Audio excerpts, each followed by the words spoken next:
Right, so we are given this somewhat more complex problem when the two trains are moving in a specific direction, but in perpendicular direction to each other, and we want to calculate the relative velocity. This is harder, somewhat harder than the usual setup that we had so far, where two trains are moving either in the same direction or in the opposite direction, but in parallel to each other, and then to calculate the relative velocity. So let's see how we can approach this, and then let's read the problem first and then solve it. So there are two trains, A and B. Train A is moving from west to east at 50 kilometers per hour. Train B is moving from south to north at 120 kilometers per hour. What is the speed of train B for a passenger riding on train A? Right, so the trains are not moving directly towards each other or directly opposite in the opposite direction, so we cannot just add or subtract velocities like that. We cannot just say that okay, it's 120 plus 50 or 120 minus 50. It is somewhat different. So we are going to use Pythagoras theorem here, and we'll go over this carefully to see why Pythagoras theorem is a natural way of solving this problem, and then let's go through the math here. Okay, so here we go.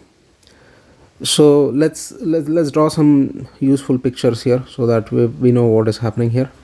So drawing a coordinate system here, and so this as usual north is pointing up, and so without loss of generality, let's assume that this train A is currently present at some point here on the x-axis. It could be anywhere. I'm calling that as the x-axis, wherever train A is standing. It may be standing at the origin, it could be standing anywhere else, it doesn't matter. And this train A is moving towards the east, from west to east. It is moving in the rightward direction. And there is train B here somewhere on the y-axis, and it is moving north at different speeds.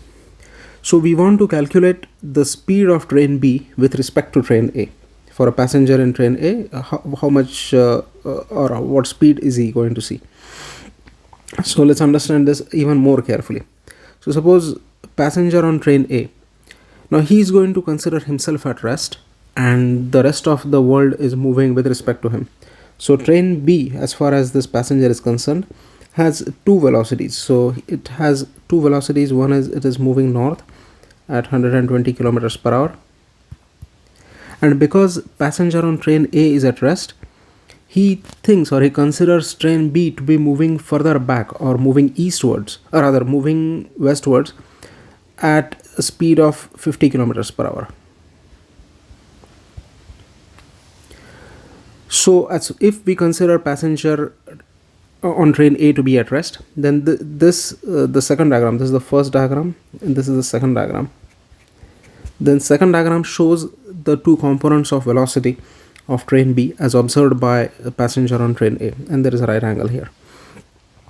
So let's consider what happens in a small amount of time t, or any amount of time, basically it doesn't matter. So we have let's say what happens in 1 hour time. It could be any amount of time, but just for ease of explanation, I'm considering what happens in 1 hour. So in 1 hour, this train B, let's call it B at time 0, was at a certain point. Then in 1 hour it would have moved somewhere, that is, it would have moved 120 kilometers north and 50 kilometers towards the west. This is the total motion. So that this is the position at 1 hour. This is the B1 is what I'm calling it. So it was at a certain point in the coordinate system. At a certain point, let's call it B0. That was the point.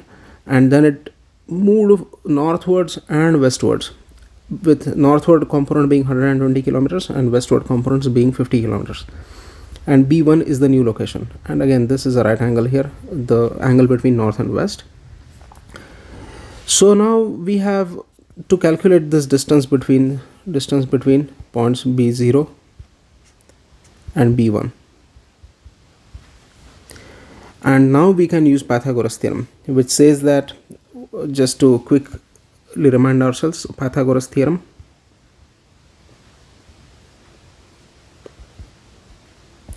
It says that in a right angle triangle,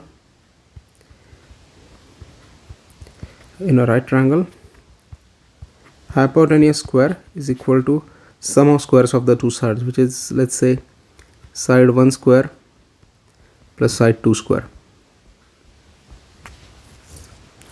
So distance b0 to b1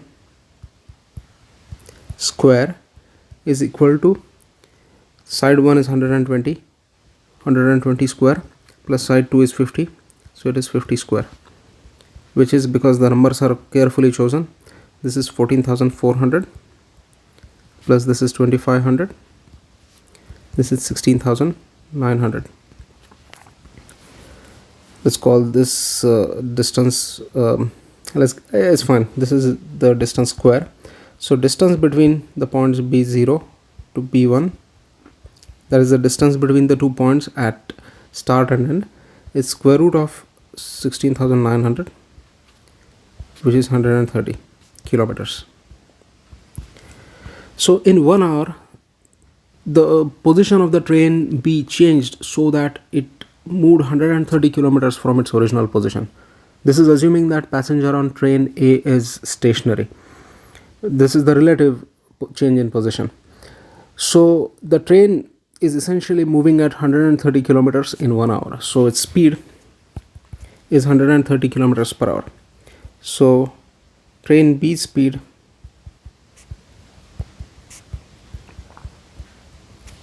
with respect to passenger on train A or train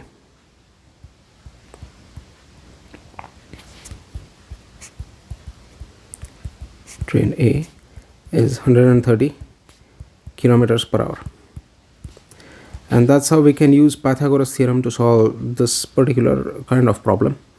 So now we can solve 3 types of relative motion problems. One is if the two trains are directly moving towards each other, or if the trains are directly moving away from each other, or if the trains are moving in a direction that is perpendicular to each other, like this eastward and northward moving trains.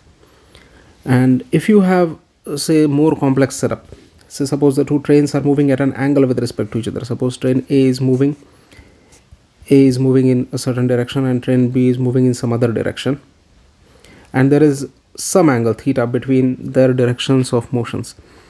They are not moving perpendicular, they are not moving towards or against each other, they are moving at an angle, let's say a 30-degree angle or 50-degree angle or whatever angle. Then again, there is no direct formula to do this, but you can use the same method, or you can do vector addition of their velocities to calculate. I mean, you will have to use sinusoidal and trigonometric functions for calculating the different components of velocities, but the idea remains the same. That topic is not more complex, it is just slightly more advanced, so I'm not covering it right now, maybe in a later video. Thank you.